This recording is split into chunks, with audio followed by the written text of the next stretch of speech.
Good morning everyone. आज शुरू करेंगे केमिकल बॉन्डिंग। एनसीईआरटी के हिसाब से ये 4th नंबर का चैप्टर है, तो मैं 3rd नंबर का चैप्टर स्किप नहीं कर रहा क्योंकि उसका मैक्सिमम पार्ट मुझे इसी में समझा दूंगा, इस चैप्टर में समझा दूंगा, और जो बचा कुचा पार्ट होगा मैं उसका एक स्पेशल सेशन ले लूँगा, उसमें समझा दूंगा। ठीक है, तो अभी हम स्टार्ट करते हैं केमिकल बॉन्डिंग से। What is chemical bond? अगर आपसे कोई पूछे व्हाट इज़ बॉन्ड, तो बॉन्ड क्या होता है? वो फोर्स जो दो एटम्स को आपस में बांध के रखती है उसको बोलते हैं बॉन्ड, किसी भी दो एटम्स को। ठीक है, तो the force which bind the atoms together to form a molecule is called bond. आगे जानते हैं इसके टाइप्स कितने होते हैं। पहला होता है टाइप इलेक्ट्रोवैलेंट बॉन्ड या आयनिक बॉन्ड। आयनिक बॉन्ड क्या होता है? It involve the complete transfer of electron from one atom to another. It involve the complete transfer of electron from one atom to another. मतलब समझो पहले इसका। For example आपके पास sodium है। क्या है? सोडियम। सोडियम के इलेक्ट्रॉन एटॉमिक नंबर होता है 11 और क्लोरीन का होता है 17। 11 का मतलब इसकी इलेक्ट्रॉनिक कॉन्फ़िगरेशन को हम लिख सकते हैं 281 और क्लोरीन को लिख सकते हैं 287। हमें यहाँ दिख रहा है कि इसके ऑक्टेट में हर एलिमेंट चाहता है उसके आउटर मोस्ट शेल में 8 इलेक्ट्रॉन रहें। हीलियम के आसपास वाले को छोड़ के हीलियम वाले चाहते हैं हमारे पास 2 रहें। ठीक है, उसको ड्यूप्लेट बोलते हैं। अगर 8 इलेक्ट्रॉन है आउटर मोस्ट में उसको ऑक्टेट बोलते हैं, और जहाँ 2 इलेक्ट्रॉन है उसे ड्यूप्लेट बोलते हैं, DUPLET। ठीक है, तो आपको यहाँ दिख रहा है एक इलेक्ट्रॉन एक्स्ट्रा है। ये इलेक्ट्रॉन छोड़ना चाहेगा ताकि आउटर मोस्ट शेल में 8 इलेक्ट्रॉन रह जाए। इसके पास एक इलेक्ट्रॉन की कमी है, आउटर मोस्ट में 7 इलेक्ट्रॉन है क्लोरीन के पास। ये उठा के इलेक्ट्रॉन इसको दे देगा। जैसे ही इलेक्ट्रॉन इसको उठा के देगा तो ये जो सोडियम है ये कन्वर्ट हो जाएगा Na पॉजिटिव में, और ये हो जाएगा Cl नेगेटिव में। Na पे प्लस चार्ज क्यों आ गया? क्योंकि एक इलेक्ट्रॉन इसने छोड़ दिया, इसने गेन कर लिया इलेक्ट्रॉन, तो इस पर नेगेटिव चार्ज आ गया। क्लियर है? अच्छा, एक बात को पहले समझने की कोशिश करो। असल में इलेक्ट्रोवैलेंट या आयनिक बॉन्ड होता क्या है? जब कोई एटम दूसरे एटम को इलेक्ट्रॉन कंप्लीट ट्रांसफ़र कर देता है, उसकी वजह से उस पर चार्ज आ जाता है, एक पे पॉजिटिव और एक पे नेगेटिव। असल में जो इस पॉजिटिव चार्ज और नेगेटिव चार्ज के बीच में जो अट्रैक्शन होती है ना, इसी को हम आयनिक बॉन्ड बोलते हैं। क्योंकि हमने बॉन्ड की डेफिनेशन पढ़ी है द फोर्स ऑफ अट्रैक्शन, और अट्रैक्शन तो यहाँ पॉजिटिव और नेगेटिव के बीच में होगा ना। तो पॉजिटिव चार्ज और नेगेटिव चार्ज या कैटायन इसको बोलते हैं, पॉजिटिव वाले को कैटायन, C4 कैटायन, और ये होते हैं एनायन। तो कैटायन और एनायन के बीच में जो फोर्स ऑफ अट्रैक्शन होती है इसी को बोलते हैं हम क्या? इसी को बोलते हैं इलेक्ट्रोवैलेंट बॉन्ड या तो फिर आयनिक बॉन्ड। अब दो एटम्स के बीच में बॉन्ड आयनिक बने, ये इसकी कुछ 2 कंडीशन होती हैं। 2 कंडीशन में पहली कंडीशन पढ़ते हैं। Atom which form cation must possess low ionisation energy. पहले इसको समझ लेते हैं। क्या यहाँ पे सोडियम ने कैटायन बनाया है, तो पक्का इसकी आयनाइजेशन एनर्जी कम होनी चाहिए। मैं भी आपको समझाऊंगा एक ब्रेक के बाद इसमें कि आयनाइजेशन एनर्जी वगैरह क्या होती है, या एक छोटी सी लाइन तो अभी जान ही लो। आयनाइजेशन एनर्जी होती है इलेक्ट्रॉन छोड़ने की पावर। ठीक है, एक इलेक्ट्रॉन को उसके आउटर मोस्ट शेल से, इस वाले इलेक्ट्रॉन को, जैसे ये एलिमेंट है, इसमें इलेक्ट्रॉनिक कॉन्फ़िगरेशन में आउटर मोस्ट इलेक्ट्रॉन को निकालने के लिए जो एनर्जी चाहिए थी उसको बोलते हैं आयनाइजेशन एनर्जी। तो जो इलेक्ट्रॉन छोड़ना चाहता है उसकी आयनाइजेशन एनर्जी कम होनी चाहिए, must possess low ionisation energy. कम क्यों होनी चाहिए भाई? इलेक्ट्रॉन नहीं छोड़ना पड़ेगा ना इसको, तो कम एनर्जी पे छोड़ दे। ऐसे ही जो एलिमेंट या जो एटम एनायन बना रहा है, मतलब नेगेटिव चार्ज वाला बना रहा है, उसकी इलेक्ट्रॉन एफिनिटी ज़्यादा होनी चाहिए, इलेक्ट्रॉन को एब्जॉर्ब करने की क्षमता। इलेक्ट्रॉन एफिनिटी अभी इतना ही याद रखो, इलेक्ट्रॉन को खींचने की पावर, एक तरीके से मान लो। तो जिस पे एक इलेक्ट्रॉन की कमी है तो वो इलेक्ट्रॉन के पास उसके खींचने की पावर ज़्यादा होनी चाहिए, तभी तो यहाँ से इलेक्ट्रॉन खींच के अपने पास लेके आएगा, तो ये बन जाएगा Cl नेगेटिव। अच्छा, ये इलेक्ट्रॉन लेने के बाद इसकी इलेक्ट्रॉनिक कॉन्फ़िगरेशन क्या हो गई? इसकी हो गई 28 और इसकी हो गई बेटा 288, कॉमा लगा लेना बीच में। गुड, ये आपका आयनिक बॉन्ड ख़त्म हो गया। आगे बढ़ते हैं। अगला बॉन्ड आता है हमारा covalent bond. Bond which is formed by the sharing of electron is called covalent bond. ठीक है, एग्जांपल हाइड्रोजन बॉन्ड। अब मेरी बात समझो, यहाँ पर हाइड्रोजन के पास कितना इलेक्ट्रॉन होता है? 1। दूसरा हाइड्रोजन का एटम आया, उसके पास कितना इलेक्ट्रॉन है? 1। ये चाहते हैं हमारे पास 2 इलेक्ट्रॉन हो। एक बॉन्ड में हमेशा याद रखना, एक कोवेलेंट बॉन्ड में हमेशा 2 इलेक्ट्रॉन होते हैं। क्या होते हैं? 2। हाइड्रोजन बनना चाहता है हीलियम, वो चाहता है कि मेरे आउटर मोस्ट शेल में 2 इलेक्ट्रॉन हो जाए, तो वो क्या करेगा? अपना इलेक्ट्रॉन उठा के यहाँ डालेगा, ये इलेक्ट्रॉन उठा के यहाँ डालेगा, और दोनों इलेक्ट्रॉन एक सीमित दूरी पर आके अपने आप को बैठा लेंगे और इसको बोलेंगे एक बॉन्ड। समझ में आ रही है बात? अब ये 2 इलेक्ट्रॉन जो हैं, हाइड्रोजन मान लेगा ये दोनों इलेक्ट्रॉन मेरे हैं, ये हाइड्रोजन भी मान लेगा दोनों इलेक्ट्रॉन मेरे हैं। तो क्या ये दोनों इलेक्ट्रॉन जो हैं, असल में तो एक ही इलेक्ट्रॉन एक हाइड्रोजन का था, लेकिन अब इस हाइड्रोजन ने मान लिया कि दोनों इलेक्ट्रॉन मेरे हैं, और ये भी मान रहा है कि दोनों इलेक्ट्रॉन मेरे हैं। तो ये हीलियम जैसा बिहेव करेगा, ये भी हीलियम जैसा बिहेव करेगा, दोनों खुश हो जाएंगे, दोनों को दो दो इलेक्ट्रॉन मिल गए। ठीक है, तो शेयरिंग, अगर हम इलेक्ट्रॉन्स को शेयर कर दें दो एटम्स के बीच में, इसी बॉन्ड को बोलते हैं बेटा कोवेलेंट बॉन्ड। क्लियर है?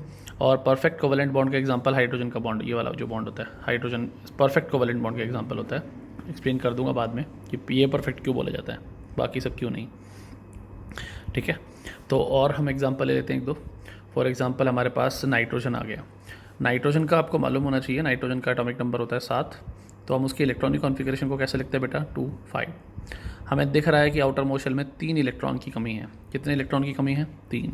तो हम पहले क्या करेंगे, यहाँ पे 5 इलेक्ट्रॉन जो आउटर मोस्ट शेल वाले होते हैं ना, उनको ऐसे बना लेते हैं। 3 यहाँ बना लिए हमने मान लो, फिर यहाँ पे 3 यहाँ बना लिए। अच्छा, एक के आउटर मोस्ट में कितने बनाने हैं? 5। 3 बना चुके हैं, 2 को यहाँ बना लेते हैं, है ना, 2 यहाँ बना लेते हैं। इस तरीके से जो वैलेंस इलेक्ट्रॉन को हम बाहर रिप्रेजेंट करते हैं ना, इस तरह के हम स्ट्रक्चर को बोलते हैं लेविस डॉट स्ट्रक्चर। ठीक है, चाहो तो मैं यहाँ नाम लिख देता हूँ आपके रेफरेंस के लिए, इसको बोलते हैं लेविस डॉट स्ट्रक्चर, समझ आना। ठीक है, अब आपको पता था एक नाइट्रोजन के एटम को 3 इलेक्ट्रॉन्स की और ज़रूरत है ताकि इसके आउटर मोस्ट शेल में 8 हो जाएं इलेक्ट्रॉन।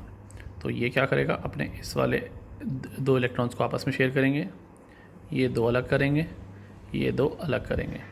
आपको दिख रहा है यहाँ पे 3 पेयर आपस में शेयर हो रहे हैं, तो इनके बीच में आ जाएगा ट्रिपल बॉन्ड। क्या आ जाएगा बेटा? Triple bond. हाइड्रोजन के बीच में क्या था? Single bond. अगर ऐसे ही मैं आपसे ऑक्सीजन के बारे में कहूँ तो अपने आप ट्राई करोगे इसको। ऑक्सीजन के आउटर मोस्ट शेल में कितने इलेक्ट्रॉन होते हैं? 2,6, क्योंकि एटॉमिक नंबर 8 होता है। मैं ऑक्सीजन लिख दूंगा तो यहाँ आ जाएगा 2,8, और 2,6 आ गया है ना, ये 6 आ जाएगा। दिख रहा है आपको आउटर मोस्ट शेल में 2 इलेक्ट्रॉन की कमी है। तो हम पहले 6 इलेक्ट्रॉन जो होते हैं बना लेते हैं। 1 2 3 4 5 6, 1 2 3 4 5 6, ये बना लो पेयरिंग, ये कर दो पेयरिंग, हो गई ना। तो ऑक्सीजन के बीच में क्या हुआ? डबल बॉन्ड बन गया। क्लियर? तो आपको समझ में आ गया होगा, जितने पेयर शेयर हो जाएंगे या जितना इलेक्ट्रॉन शेयर होंगे ना 2 एलिमेंट्स के बीच में, 2 एटम्स के बीच में, वही उनका बॉन्ड बताएगा उनके बीच में कितने बॉन्ड हैं। असल में इसको बॉन्ड ऑर्डर बोलते हैं, जो वो latter part of the chapter में आपको समझाऊंगा। इसको बॉन्ड ऑर्डर बोला जाता है। तो बॉन्ड ऑर्डर समझ रहे हैं ना, 2 एलिमेंट्स 2 एटम्स के बीच में कितने बॉन्ड बने, उसी को बोलते हैं बॉन्ड ऑर्डर। क्लियर हो गया यहाँ तक आपको कोवेलेंट बॉन्ड के बारे में? पक्का? वेरी गुड, आगे बढ़ते हैं। देखो, मैं कुछ बात समझाना चाहता हूँ आप लोगों को इनके बारे में, ये कोवेलेंट बॉन्ड के बारे में। पहले ना मैंने यहाँ पे कुछ 4 टर्म्स लिखे हुए हैं, इनको समझ लेते हैं। Electronegativity, electron affinity, ionisation energy, size, ये सारा का सारा पार्ट ना आपका चैप्टर नंबर 3 में आता है। ठीक है, लेकिन मैं समझाना इसको केमिकल बॉन्ड के साथ चाहता हूँ ताकि आपकी यहाँ पे क्लियरिटी बनी रहे। तो अब मैं यहाँ क्या करूँगा, मैं आपको ना एक एक चीज़ को पेपर पे एक्सप्लेन करता रहूँगा। आप क्या करेंगे, जो जो वर्ड्स मेरे सुनते रहेंगे उसको सुनने के बाद साथ साथ स्क्रीन को पॉज करते रहेंगे, पहले उसको साइड बाय साइड लिखते रहेंगे। ठीक है, क्योंकि मैंने लिखा नहीं है, मैं सिर्फ समझा रहा हूँ। ठीक है, तो आप क्या करेंगे, पहले इलेक्ट्रोनेगेटिविटी देखेंगे। ठीक है, सबसे पहले फर्स्ट टॉपिक डाल लेते हैं, electronegativity.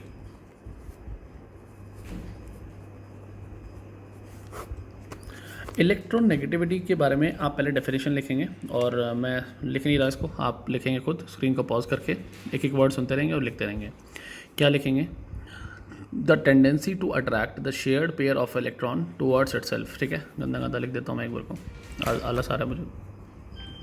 Tendency to attract shared pair of electron, shared pair of electron towards itself, इसको बोलते हैं हम इलेक्ट्रोनेगेटिविटी। मतलब समझने की कोशिश करो इलेक्ट्रोनेगेटिविटी का क्या होती है।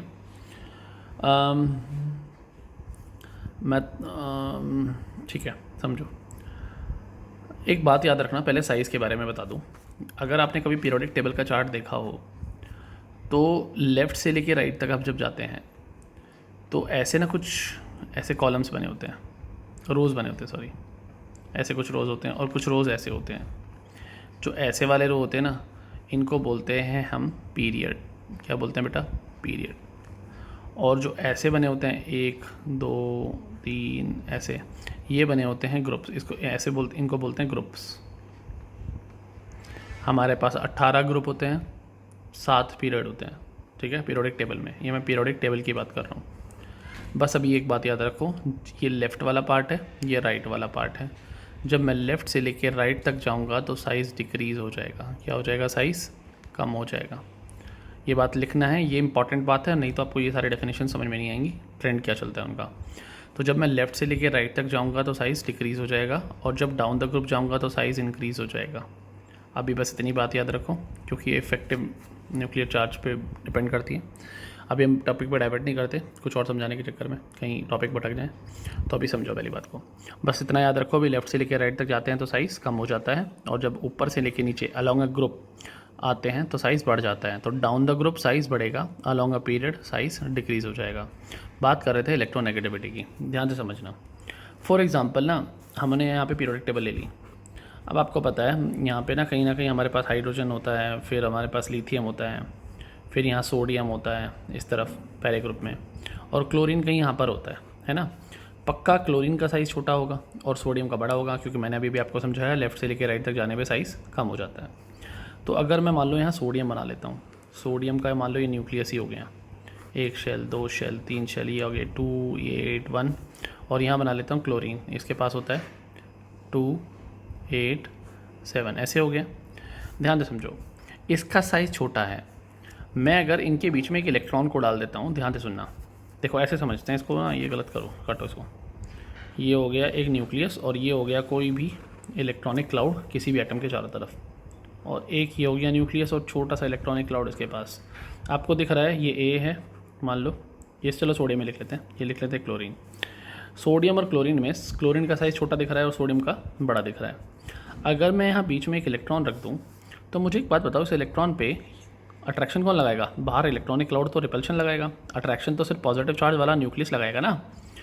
तो ये न्यूक्लियस जब इस इलेक्ट्रॉन पर अट्रैक्शन लगाता है, ज़्यादा कौन लगाएगा? छोटे साइज़ वाला या बड़ा साइज़ वाला? छोटे साइज़ वाला।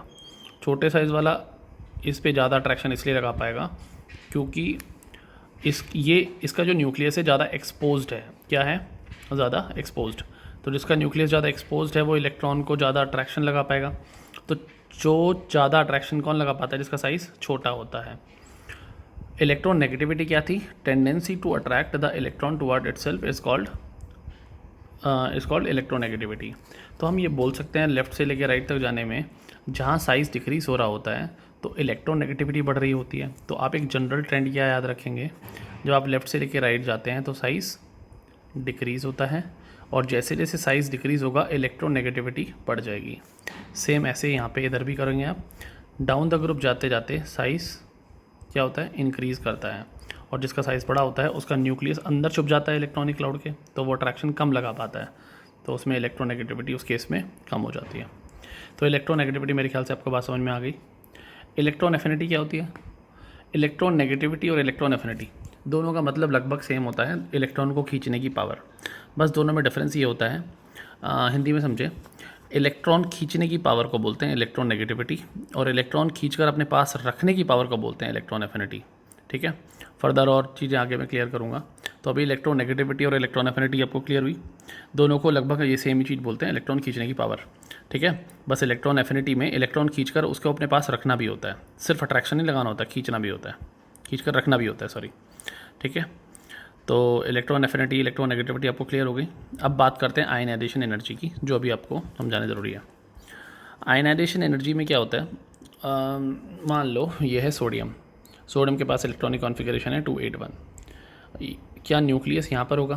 पहले शेल में 2 इलेक्ट्रॉन, दूसरे में 8 इलेक्ट्रॉन, फिर 1 इलेक्ट्रॉन। आउटर मोस्ट शेल पे से इलेक्ट्रॉन को उठा के एनर्जी देके इन्फिनिटी तक भेजना है। तो एक इलेक्ट्रॉन को उसके ग्राउंड स्टेट से, ये इस वाले इलेक्ट्रॉन, इस वाले इलेक्ट्रॉन, इस वाले इलेक्ट्रॉन, किसी की बात करो, किसी भी इलेक्ट्रॉन को जहाँ पर वो है वहाँ से उठा के वापस इन्फिनिटी भेजना है। तो जो एनर्जी लगेगी उसी को बोलेंगे आयनाइजेशन एनर्जी। क्या लगेंगी? Ionization energy. आप डेफिनेशन में क्या लिखेंगे? The energy required to remove an electron from its ground state, ground energy level, is called ionisation energy. ठीक है, अगर आपको बोहर मॉडल याद हो, मैंने आपको जो हाइड्रोजन स्पेक्ट्रम में पढ़ाया था, तो मैंने यहाँ न्यूक्लियस बनाया था और उसके चारों तरफ कुछ शेल बनाए थे, और जो कुछ शेल बनाए थे तो मैंने आपको यहाँ बताया था कि इन्फिनिटी पर एनर्जी 0 होती है, और यहाँ -13.6 मैंने कर दिया था इन केस ऑफ हाइड्रोजन। याद रखना ये हाइड्रोजन वाले केस में था, तो हाइड्रोजन वाले केस में -13.6 इलेक्ट्रॉन वोल्ट वाली एनर्जी थी। इन्फिनिटी पर एनर्जी कितनी थी? 0। इलेक्ट्रॉन को हम न्यूक्लियस के पास ला रहे हैं, तो नेगेटिव चार्ज जितना पॉजिटिव चार्ज के पास आता है एनर्जी को लूज़ करता है, क्योंकि सिस्टम स्टेबल हो रहा होता है। ये सारी बातें मैंने आपको हाइड्रोजन स्पेक्ट्रम के में पढ़ाई हुई हैं, ठीक है। तो अब समझो मेरी बात को, नेगेटिव चार्ज को जैसे पॉजिटिव चार्ज के पास लाऊंगा वो स्टेबल होगा, और जैसे सिस्टम स्टेबल हो रहा होगा एनर्जी को लूज़ करेगा। पहले से ही एनर्जी कितनी है? 0, और ज़्यादा लूज़ करेगा तो क्या नेगेटिव में पहुंच जाएगा? Very good. मान लो एक इलेक्ट्रॉन को उठा के यहाँ तक लाने में इतनी एनर्जी लग गई, कितनी एनर्जी छोड़नी पड़ी? -13.6 इलेक्ट्रॉन वोल्ट। अब मैं 2 टर्म और याद कराता हूँ आपको, उसको भी साइड बाय साइड आप लिख लेना, स्क्रीन को पॉज करके प्लीज़, ठीक है, क्योंकि इतना हमारे पास स्पेस और टाइम नहीं है कि हम एक एक चीज़ को मैं आपको प्रॉपर प्रेजेंटेशन करके लिखूँ और आप उसको देख के कॉपी करें। तो कुछ बातों को वर्बली मैं बोल रहा हूँ, उसको स्क्रीन को पॉज करें, वहीं के वहीं सुनते रहें और साथ साथ लिखते रहें, ठीक है। एक टर्म होता है that is called binding energy. What is binding energy? अगर मैं इन्फिनिटी से उठा के इलेक्ट्रॉन को लेके आता हूँ, इन्फिनिटी से इलेक्ट्रॉन को लेके आ रहा हूँ और किसी एक शेल में लाके इलेक्ट्रॉन को बाउंड कर देता हूँ, उसको बोलते हैं उसकी बाइंडिंग एनर्जी। तो इन्फिनिटी से किसी भी जगह पर इलेक्ट्रॉन लेके आओ, यहाँ तक लेके आए तो -13.6, यहाँ पर लेके आए तो वहाँ तक लाने के लिए जो एनर्जी हमें लूज़ करनी पड़ी इन्फिनिटी से लाने में, उसको बोलते हैं बेटा binding energy, BINDING, binding energy. यहाँ तक लाने में इतनी एनर्जी को लूज़ करना पड़ा, तो यहाँ से इन्फिनिटी पर भेजने के लिए क्या इतनी एनर्जी हमें वापस देनी पड़ेगी, तो इसी एनर्जी को बोलेंगे आयनाइजेशन एनर्जी। क्लियर हो गया? तो एक इलेक्ट्रॉन को जब इन्फिनिटी से उठा के किसी शेल में लेके आए उसको बोलते हैं बाइंडिंग एनर्जी, और उठा के वापस यहाँ से लेके जाएंगे तो उसको बोलेंगे आयनाइजेशन एनर्जी। यहाँ तक बात क्लियर होगी? गुड। तो ये दोनों हमारे टर्म शायद क्लियर हो चुके हैं, बाइंडिंग एनर्जी के और आयनाइजेशन एनर्जी के, ठीक है। तो क्लियर हो गया आपको यहाँ तक इलेक्ट्रोनेगेटिविटी, आयनाइजेशन एनर्जी। तो what is ionisation energy? The energy required to remove an electron. किसी भी शेल से उठा के इन्फिनिटी तक भेजने के लिए जो एनर्जी चाहिए उसी को बोलेंगे बाइंडिंग एनर्जी। तो sorry, ionisation energy. Binding energy क्या नेगेटिव हो जाएगी उल्टी टाइम इसकी आयनाइजेशन एनर्जी के? क्योंकि यहाँ से यहाँ तक लाने में जो एनर्जी रिलीज़ करनी पड़ी उतनी एनर्जी हमें वापस देनी पड़ेगी इन्फिनिटी भेजने के लिए। तो दोनों का मैग्नीट्यूड बराबर होता है, बस साइन अपोजिट होता है एक दूसरे के। क्लियर हो गया यहाँ तक की बात? कोवेलेंट बॉन्ड के अंदर ये सब चीज़ें मैंने किस लिए समझाई? क्योंकि मुझे कोवेलेंट बॉन्ड में कुछ एक्स्ट्रा बातें समझानी थी। फॉर एग्जांपल मैंने हाइड्रोजन लिखा। अब आपको मालूम है हाइड्रोजन और हाइड्रोजन सिमिलर एटम है, तो इलेक्ट्रॉन, अब इनका साइज़ भी लगभग बराबर होगा। अगर दोनों का साइज़ बराबर होगा तो दोनों के दोनों इस पेयर पे बराबर अट्रैक्शन लगाएंगे, और बराबर अट्रैक्शन लगाएंगे तो ये हाइड्रोजन के बीच में ना 2 इलेक्ट्रॉन जो होंगे बिल्कुल सेंटर में होंगे, ना कोई इधर होगा ना इधर होगा, ना तो इन दोनों इलेक्ट्रॉन को ये हाइड्रोजन खींच पाएगा ना ये खींच पाएगा, तो ये एकदम सेंटर में होंगे। तो ना कोई अपना इलेक्ट्रॉन लॉस कर रहा है ना कोई गेन कर रहा है, तो इन पर कोई चार्ज नहीं होगा ऊपर। इस तरह के एलिमेंट को बोलते हैं नॉन पोलर। क्या बोलते हैं? नॉन पोलर, क्योंकि पोल्स नहीं बने। पोल्स का मतलब होता है एक तरफ पॉजिटिव चार्ज आ जाए एक तरफ नेगेटिव चार्ज आ जाए। असल में इसको डाईपोल बोलते हैं, क्योंकि 2 पोल बन गए ना। तो positive charge negative charge separated by small distance d is called a dipole. Clear है? तो ये नॉन पोलर हो गया। तो अगर 2 एलिमेंट सिमिलर हैं तो वो नॉन पोलर होते हैं। और अगर यहाँ पे एलिमेंट्स को हम बदल दें, फॉर एग्जांपल यहाँ पे हाइड्रोजन लिखा और मैंने यहाँ पे क्लोरीन लिख दिया, या हमने यहाँ पे ठीक है ऐसे लिख देते हैं HCl। अब आपको मालूम है पीरियोडिक टेबल में हाइड्रोजन इधर आता है और क्लोरीन इधर आता है। जो ज़्यादा राइट साइड में आएगा उसकी इलेक्ट्रोनेगेटिविटी ज़्यादा होगी। और आपको मालूम है हाइड्रोजन के पास 1 इलेक्ट्रॉन है और क्लोरीन को भी 1 इलेक्ट्रॉन चाहिए था, तो दोनों ने 1 शेयर कर लिया। बढ़िया बात है। क्या ये सेंटर में रहेगा? ये पता करना है। आपको पता है क्लोरीन का साइज़ छोटा होता है। क्लोरीन का साइज़ छोटा होता है, क्या वो इलेक्ट्रॉन के पेयर को ज़्यादा अट्रैक्शन लगाएगा? क्योंकि अभी हमने पढ़ा जब लेफ्ट से लेकर राइट तक जाते हैं तो इलेक्ट्रोनेगेटिविटी बढ़ जाती है। ऊपर यहाँ पे शो किया था मैंने। तो इलेक्ट्रोनेगेटिविटी ज़्यादा किसकी? क्लोरीन की। जिसकी ज़्यादा इलेक्ट्रोनेगेटिविटी वो दोनों इलेक्ट्रॉन के पेयर को अपनी तरफ खींच लेगा, इस पर माइनस चार्ज आ जाएगा और इस पर प्लस चार्ज आ जाएगा। तो क्या यहाँ पे डाईपोल बन गया ना। तो एक ना टर्म होता है that is called dipole moment also. Dipole moment. What is dipole moment? पहले देखो डाईपोल क्या है। A positive charge and a negative charge separated by a small distance. एक पॉजिटिव चार्ज और नेगेटिव चार्ज जिनका मैग्नीट्यूड बराबर हो। मैग्नीट्यूड का मतलब मान लो यहाँ +3 कूलम चार्ज है तो यहाँ -3 कूलम होना चाहिए। मैग्नीट्यूड तो होना चाहिए सेम 3 कूलम, लेकिन साइन जो होता है वो अपोजिट होना चाहिए। एक पॉजिटिव है तो दूसरा नेगेटिव है। तो a positive charge and a negative charge separated by a small distance d is called dipole, ठीक है। और डाइपोल मोमेंट क्या होता है? डाइपोल मोमेंट को डिनोट करते हैं म्यू से। असल में होता क्या है, किसी भी एक, देखो हमें बताया दोनों का मैग्नीट्यूड तो बराबर ही है, साइन उल्टा है ना, तो किसी एक का मैग्नीट्यूड लिख देते हैं, मान लो वो है q, और जो भी इन दोनों के बीच में डिस्टेंस है d, उसकी मल्टीप्लिकेशन कर देते हैं। इस पार्ट को बोलते हैं डाइपोल मोमेंट। क्लियर है? एक बात याद रखना, किसी भी मॉलिक्यूल में, मैं एटम की बात नहीं कर रहा, मॉलिक्यूल की बात कर रहा हूँ, क्योंकि जो ऐसे HCl है ये मॉलिक्यूल है, दो अलग अलग एलिमेंट से मिलकर बना हुआ है। तो किसी भी एलिमेंट, सॉरी किसी भी मॉलिक्यूल में अगर डाइपोल मोमेंट की कोई ना कोई वैल्यू निकल के आती है तो वो बन जाता है पोलर। वो पोलर कैसे बना? HCl, Cl में पता है आपको ज़्यादा इलेक्ट्रोनेगेटिव क्लोरीन है, ये इलेक्ट्रॉन के पेयर को अपनी तरफ खींच लेगा, ये इलेक्ट्रॉन यहाँ से गायब, इलेक्ट्रॉन दोनों इधर शिफ्ट हो गए, ठीक है। जब दोनों इलेक्ट्रॉन इधर शिफ्ट हो जाएंगे तो इस क्लोरीन ने क्या हाइड्रोजन के इलेक्ट्रॉन को गेन कर लिया, और जो गेन कर लेता है इलेक्ट्रॉन उस पर चार्ज आ जाता है नेगेटिव, और जो इलेक्ट्रॉन छोड़ देता है उस पर चार्ज आ जाता है पॉजिटिव। आया कि नहीं आया? तो जो नेगेटिव चार्ज वाला है, एक यहाँ नेगेटिव चार्ज और एक पॉजिटिव चार्ज आ गया, दोनों का मैग्नीट्यूड बराबर होगा कि नहीं होगा? बिल्कुल। जितना इलेक्ट्रॉन इसने छोड़ा है उसकी तरफ, क्या उतना ही उसने गेन किया है, और जितना ही उसने छोड़ा है उतना गेन किया है, तो दोनों का मैग्नीट्यूड सेम होगा लेकिन चार्ज का साइन अपोजिट होगा। क्लियर है? तो ये पोलर हो जाएगा। क्या हो जाएगा? Polar. What is dipole moment? Dipole moment simple, charge into distance का मल्टीप्लिकेशन से डाइपोल मोमेंट बोलते हैं। डाइपोल मोमेंट की एक यूनिट भी होती है, अगर आप चाहो तो वैसे निकाल लो, चार्ज की यूनिट तो कूलम होती है और डिस्टेंस की क्या होता है? मीटर, तो कूलम मीटर लिखते हैं इसको, या कूलम सेंटीमीटर में भी लिख सकते हैं। एक यूनिट होती है डिबाई, डिबाई बोलते हैं इसको, 1 कूलम मीटर को 1 डिबाई बोलते हैं। यहाँ तक ये बात आपको समझ में आ चुकी है मेरे ख्याल से। तो आपके दो तरह के बॉन्ड कंप्लीट हो गए, इलेक्ट्रोवैलेंट बॉन्ड या आयनिक बॉन्ड। अगली बात करते हैं कोऑर्डिनेट बॉन्ड की। सिर्फ डेफिनेशन पढ़ो इसकी भी। A type of covalent bond in which both the shared electrons. A type of covalent bond in which both the shared electrons come from the single atom. अभी तक आपने देखा जो शेयरिंग हो रही थी वो दो एटम्स के बीच में हो रही थी, उसमें एक एटम एक इलेक्ट्रॉन देता है और दूसरा एटम दूसरा इलेक्ट्रॉन देता है। अब एग्जांपल बात करते हैं हम NH4 नहीं लिखना था यहाँ पे, ये गलत लिख दिया एग्जांपल मैंने, आप इसमें लिख दो ऐसे। आपने अमोनियम आयन सुना है कभी? अमोनियम आयन बोलते हैं इसको, ठीक है, इसको बोलते हैं अमोनियम आयन, अमोनियम आयन, ठीक है। मतलब क्या होता है? फॉर एग्जांपल आपके पास ये अमोनिया हो गया NH3H, यहाँ पे होता है लोन पेयर अमोनिया, और यहाँ पे है H+। हाई H+ के पास कितने इलेक्ट्रॉन होते हैं? स्क्रीन को पॉज करके सोचो, बहुत लोगों ने पक्का एक सोचा होगा। H+ पे एक भी इलेक्ट्रॉन नहीं होता, इसलिए नहीं होता क्योंकि इसके पास एक ही इलेक्ट्रॉन था, वो भी छोड़ दिया, तभी तो इस पर H+1 चार्ज आया है। अब यहाँ क्या होगा, ये अपने आप दो इलेक्ट्रॉन, हम देखो नाइट्रोजन के आउटर मोस्ट में कितने इलेक्ट्रॉन थे बेटा? 5, 3 तो इसने हाइड्रोजन के साथ शेयर कर लिए, कितने बचे? 2। इसको असल में बोलते हैं लोन पेयर। क्या बोलते हैं? Lone pair.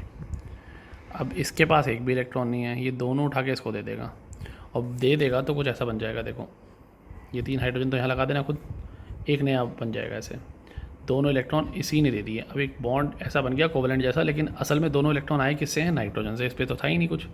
तो एक वो कोवेलेंट बॉन्ड जिसमें दोनों इलेक्ट्रॉन एक ही एलिमेंट कंट्रीब्यूट करे, उसको बोलते हैं क्या? Covalent, coordinate bond.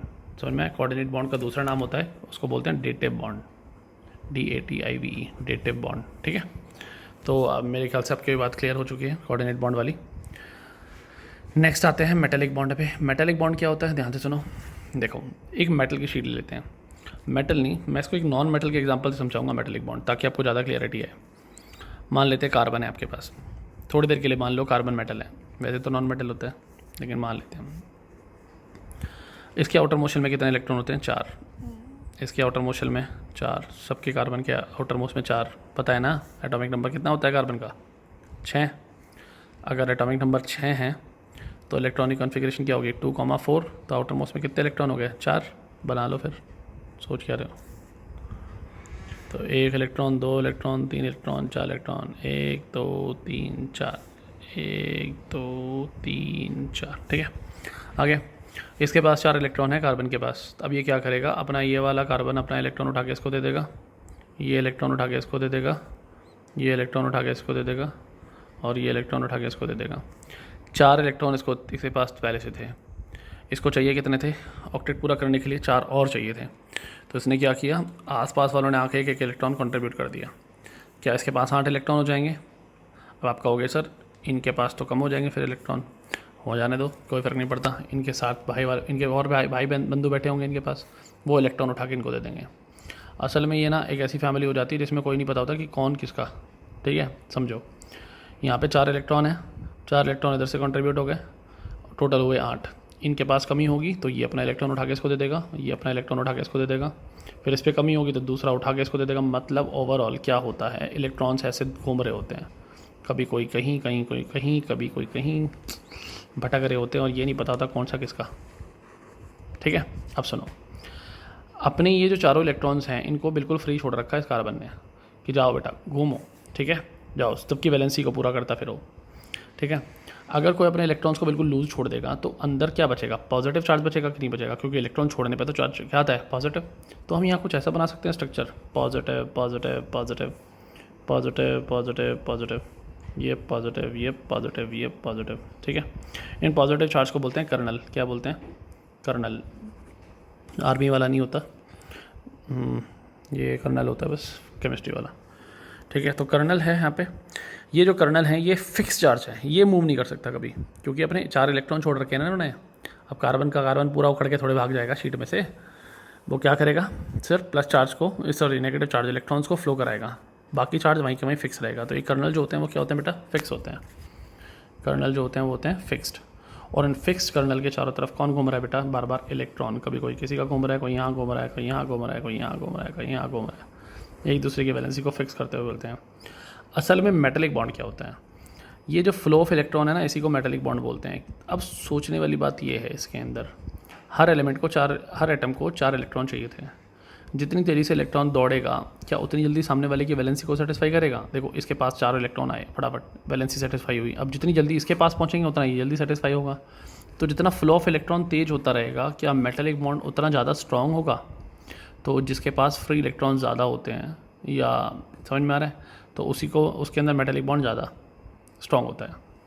The flow of the free electrons around the kernel, kernel के चारों तरफ फ्री इलेक्ट्रॉन्स का फ्लो होना, to hold the atom together is called metallic bond. तो इनको आपस में होल्ड करके रखने के लिए इनका दौड़ना बहुत ज़रूरी था, इसी को बोलते हैं मेटेलिक बॉन्ड। डन, यहाँ तक का पार्ट आपका क्लियर हुआ मेटेलिक बॉन्ड वाला। बस इतना याद रखो, टाइप्स ऑफ बॉन्ड अभी इतने ही होते हैं। नेक्स्ट टॉपिक मैं अगले लेक्चर में अपलोड करता हूँ। ठीक है, थैंक यू।